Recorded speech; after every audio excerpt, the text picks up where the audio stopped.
Class में पढ़ता हूँ। मैं आपको एक चैप्टर सुनाया जाता हूँ, इसका नाम है राजा भगीरथ। जारी करते हैं तो छोटा बड़ा नहीं देखते हैं जैसे ही आपने इतिहास में देखा होगा कि सैकड़ों उदाहरण मिलते हैं, जैसे खुरपा, गैस सिलेंडर, लकड़ी उनमें से एक महान महर्षि वाल्मीकि महर्षि भगीरथ थे। वह उनके वंश में राजा संगर राज करते थे। उनकी 2 रानियां थी। उस राजा संगर ने यज्ञ आरंभ कराया। यज्ञ में कुछ छोड़ा जाता था, उसमें एक घोड़े को छोड़ दिया। वह घोड़ा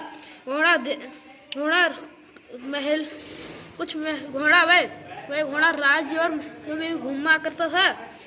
उस घोड़े को जो भी पकड़ता था वह उसका राजा का विरोधी बनता था। वह राजा का विरोधी बनने से वो राजा से युद्ध भी करना पड़ता था। उसी तरह राजा संगर का घोड़ा इंद्र ने पकड़ लिया और राजा ने सैनिकों को भेजा।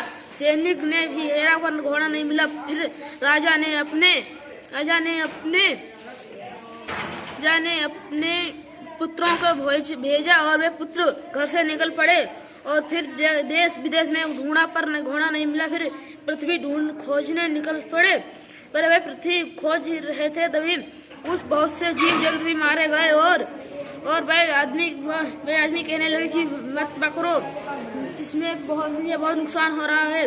वह खोजते इतने पास पहुंच गए थे कि राजा मुनि कपिल के आश्रम में पहुंच गए। वह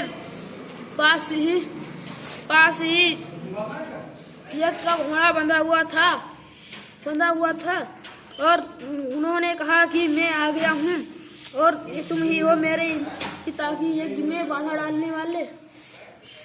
और फिर मुनि कपिल ने उन्हें शराब भस्म कर दिया। और फिर राजा बहुत चिंता कर रहे थे कि वो अभी तक लौट कर नहीं आए।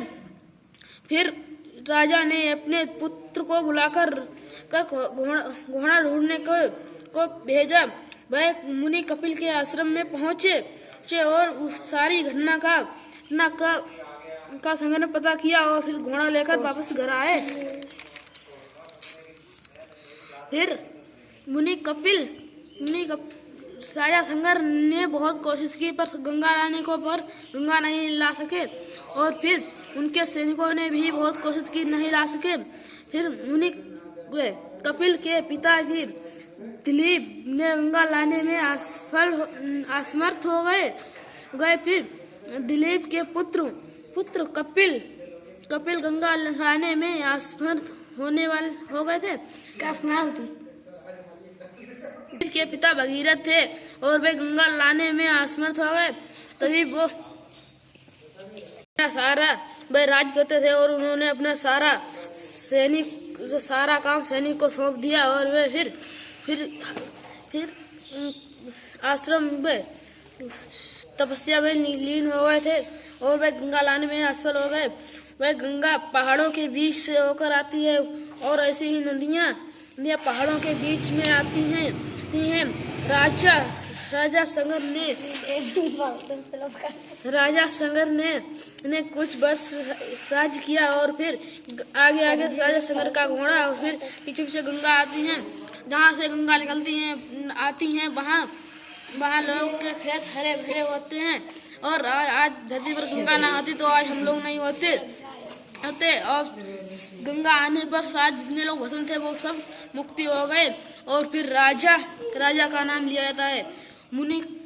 मेरा क्वेश्चन है, मुनि कपिल क्यों कार्य करता था, क्यों कार्य नहीं करता था, कहाँ रहता था, क्यों महाराज रामचंद्र के वंश में राज करता था, क्यों करता था, किस लिए करता था, महाराज ने क्यों यज्ञ किया, महाराज की 2 रानियां क्यों थी, यज्ञ में क्या छोड़ा जाता था, घोड़ा क्यों छोड़ा जाता था, घोड़े को पकड़ने वाला कौन क्या बनता था, घोड़े का पकड़ने वाला राजा का विरोधी क्यों बनता था। था सिपाही ने घोड़ा को हेरा और सिपाही ने घोड़े को क्यों नहीं हेरा। मिला था राजा ने अपने पुत्रों को बुलाया और राजा ने अपने पुत्रों को भेजा। जब उन्होंने देश विदेश ढूंढा पर घोड़ा नहीं मिला, फिर वे पृथ्वी ढूंढने खोज निकल पड़े। मुनि आश्रम के कपिल के आश्रम में पहुंच गए। भगीरथ ने गंगा को प्रकट किया। क्या क्यों नहीं कर पाए? क्यों राज किया? क्यों गंगा लाए? क्यों खेत हरे मैदान हो गए?